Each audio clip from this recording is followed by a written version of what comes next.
Ang presyo ng liempo sumipa na ng 460 per kilo. Pero yan sa Baclaran Market sa Parañaque.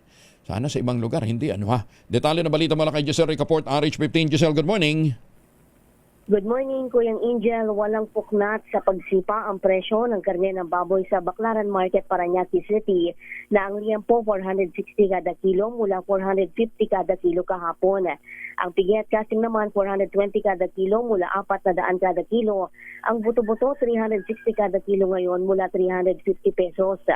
Sa manok naman ng whole chicken, bahagya rin na nagmahal yan, 230 na kada kilo mula sa 220 kada kilo kahapon. Ang pakpak, sita, petso at ay balunan, pare-parehas naman na 240 kada kilo mula 210 pesos. Sa isda naman ng tilapia nagkapako sa 160 kada kilo, ang bangus 200 kada kilo, galunggong 240 kada kilo, na bahagyang mas mura ng 60 kada kilo mula sa dating 300. Ang matambaka naman 240 kada kilo mula 280 kada kilo. Ang tulingan 200 ngayon mula 250 kada kilo. Salay-salay 360 mula sa dating 300. Ang iwas naman nakapako sa 200 kada kilo. Ang sariwang dilis 250 kada kilo mula sa dating 200. Habang yung dried naman yan o yung tuyo ay 70 ang kada kilo ngayon. Ang hasa-hasa 360 kada kilo mula 380 kada kilo. Ang pampano 440 kada kilo mula 450 pesos. Ang yellow pin naman 280 kada kilo ngayon mula 300 kada kilo. Dalagang bukid ng mura o nagmura ng 20 pesos kada kilo, 280 pesos na lang ngayon.